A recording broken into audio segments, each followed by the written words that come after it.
Greetings to you all in the most precious name of our mighty, matchless, never changing, everlasting Lord and Savior Jesus Christ. మన ప్రభువును రక్షకుడైనటువంటి యేసుక్రీస్తు వారి అత్యంత శ్రేష్టమైన నామములు మీ అందరికీ శుభములు కలుగునుగాక. ఆమేన్. మీ అందరికీ కూడా 181వ గోదావరి సినుడుల సువార్త దినోత్సవ శుభాకాంక్షలు. గోదావరి సినుడు సువార్త దినోత్సవం జనవరి 31వ తారీఖున జరుపుకుంటాం. దానికి కారకులైనటువంటి మిషనరీస్ని గురించి మనం తెలుసుకుందాం. దీనిలో ముఖ్యంగా రెవరెండ్ మెన్నోపాల్ వాలెట్ గారు 19వ శతాబ్దానికి చెందినటువంటి ప్రముఖ లూథరన్ మిషనరీ. భారతదేశంలో ముఖ్యంగా ఆంధ్రప్రదేశ్ రాష్ట్రంలో లూథరన్ చర్చ్ నిర్మాణము మరియు విద్యా మిషన్ స్థాపించడానికి పునాదులు వేసినటువంటి మహనీయుల్లో వీరొకరు. రెవరెండ్ మెన్నోపాల్ వాలెట్ గారు జర్మనీలో జన్మించారు. ఆయన జర్మనీలోని ప్రఖ్యాత హ్యాలే సెమినరీ ద్వారా ధార్మిక విద్యను అభ్యసించారు. ఈ హ్యాలే సెమినరీ అనేటువంటిది లూథరన్ మిషనరీ ఉద్యమానికి కేంద్రంగా ఉండి ప్రపంచవ్యాప్తంగా అనేకమైనటువంటి మిషనరీలను తయారు చేసినటువంటి సుప్రసిద్ధ సంస్థ. వాలెట్ గారు విద్యార్థి దశ నుండే మిషనరీ సేవపై ప్రత్యేకమైనటువంటి ఆసక్తి కలిగి ఉండేవారు కాబట్టి దేవుని వాక్యాన్ని అన్యజాతుల మధ్య ప్రకటించాలనేటువంటి బలమైనటువంటి వాంఛ, కోరిక, పిలుపు కలిగి వారు German Lutheran Foreign Missionary Society ద్వారా భారతదేశానికి పంపబడ్డారు. భారతదేశం వచ్చిన తర్వాత ఆయన దాదాపు 1 సంవత్సరం పాటు మద్రాసులో అంటే చెన్నైలో నివసిస్తూ స్థానికమైనటువంటి సంస్కృతిని, స్థానిక భాషల్ని, అక్కడ ఉండేటువంటి ఆచార వ్యవహారాలను, మరి ముఖ్యంగా తెలుగు భాషను నేర్చుకోవడం జరిగింది.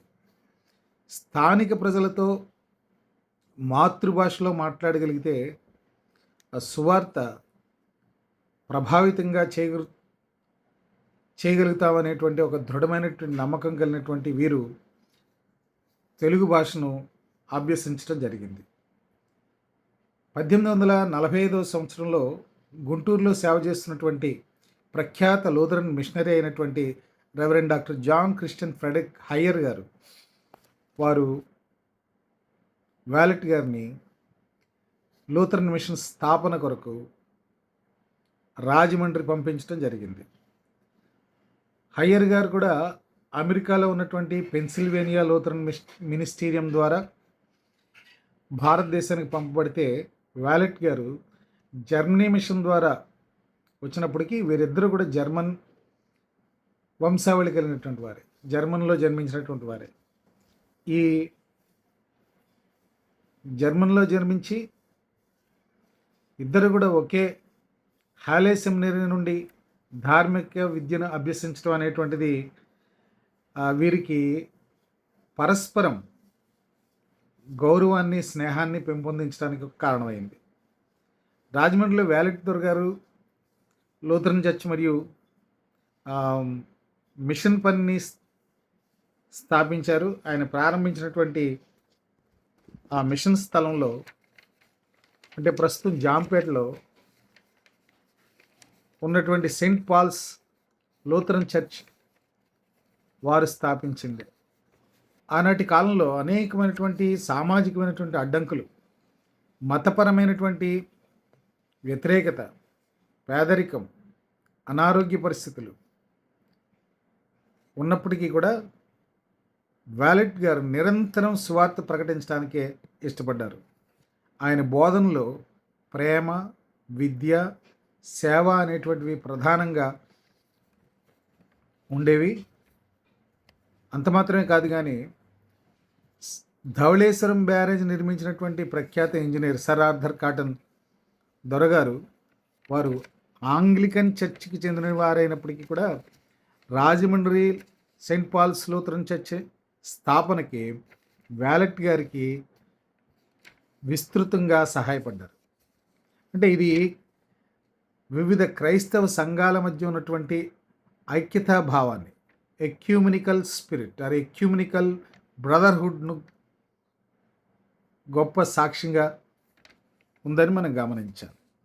వ్యాలెట్ గారిలో ఉన్నటువంటి అద్భుతమైనటువంటి సేవా లక్షణాలు ఒకసారి మనం చూస్తే, స్థానిక భాషలో సువార్త ప్రకటించడం అనేటువంటిది ఒకటి, చర్చ్ అండ్ ఎడ్యుకేషన్, చర్చి మరియు విద్య, ఈ రెండు కలిపి ఒక మిషన్గా నిర్మాణం చేయటం అనేటువంటిది, పేదల పట్ల ప్రత్యేకమైనటువంటి శ్రద్ధ వహించటం, వివిధ సంఘాల మధ్య సహకారాన్ని పొందుకోవటం, దీర్ఘకాలికమైనటువంటి విజన్ కలిగినటువంటి మిషనరీ యాక్టివిటీస్కి పునాదులు వేయటం అనేటువంటిది వీరి యొక్క గొప్ప లక్షణాల్లో ముఖ్యమైనటువంటివి.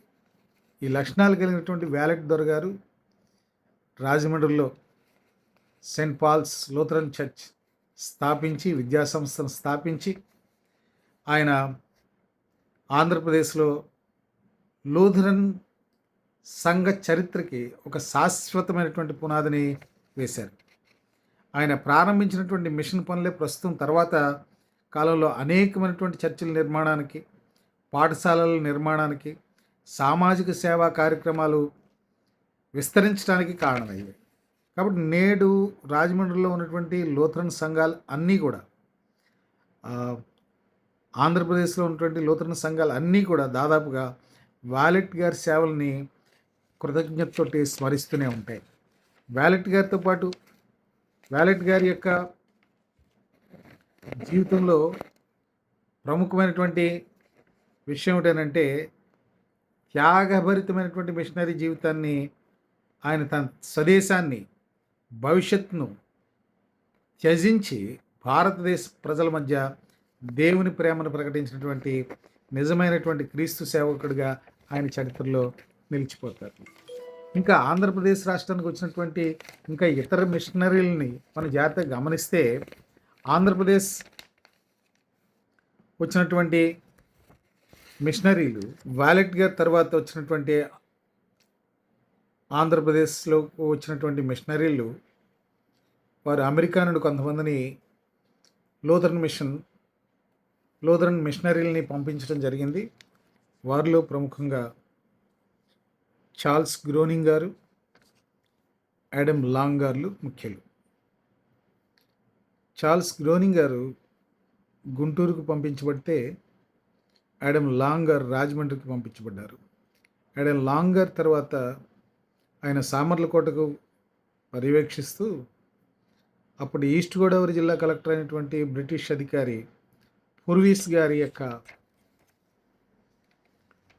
వేలంపాటు నుండి, అంటే బహిరంగ వేలంలో అత్యధిక ధర చెల్లించి 12 ఎకరాల భూమిని కొనుగోలు చేశారు. ఆ భూమిలో చర్చి, పాఠశాల మరియు వారి యొక్క నివాసం కొరకు ఒక చారిత్రాత్మకమైనటువంటి భవనాన్ని నిర్మించేందుకు ఆయన తీవ్రంగా కృషి చేశారు, శ్రమించారు. 1863 సంవత్సరంలో యాడమ్ లాంగ్ గారు అకస్మాత్తుగా మరణించడంతోటి ఆ భవనం ఎవరో నివసించకుండానే పాడైపోయింది. ఆ రోజుల్లో సామర్లకోటలో కానీ, పెద్దాపురంలో కానీ ఎక్కడ విద్యా సంస్థలు కానీ, చర్చిలు కానీ, ఆసుపత్రులు కానీ లేనటువంటి పేదరికంలో, భిక్షాటన మాత్రమే విస్తారంగా ఉండేటువంటి రోజుల్లో అక్కడ భూమి అంతా కూడా ప్రధానంగా కామన్లు, అంటే కాపులు ఆధీనంలో ఉండేది. ఆ కాపులకు కూడా, వారికి కూడా విద్య ఉండేది కాదు. ఎక్కువగా బ్రాహ్మణులు అణచివేతకు గురి చేసేవారు. అంటరానితనాన్ని విస్తృతంగా ఉండేది. రాజ్యాలు మరియు జమీందారులు అనధికారికంగా అనేకమైనటువంటి భార్యలను ఉంచుకునేటువంటి విధానం కారణంగా అక్కడ వేశ్యావృత్తి అనేటువంటిది అధికంగా ఉండేది. ఈ విధమైనటువంటి దురాచారాలను పెద్దాపురం మరియు సామర్లకోటలో ఎదిరించి వాటిని అరికట్టడానికి కృషి చేసినటువంటి వారు లూథరన్ మిషనరీస్. 1891 సంవత్సరంలో రెవరెండ్ డాక్టర్ ఎడ్మండ్ ఎమ్మాన్యుయల్ గారు పెద్దాపురం లూథరన్ హై స్కూల్ స్థాపించారు.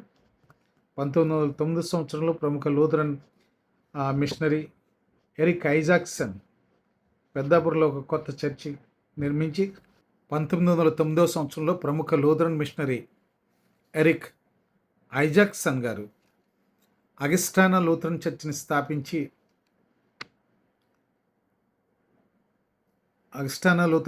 స్థాపించారు. 1911 సంవత్సరంలో పెద్దాపురంలో కొత్త చర్చి మరియు పాఠశాలలు నిర్మించారు. ఇవి ఇప్పటికీ కూడా నేటికి కూడా అవి ఉపయోగంలో ఉన్నాయి.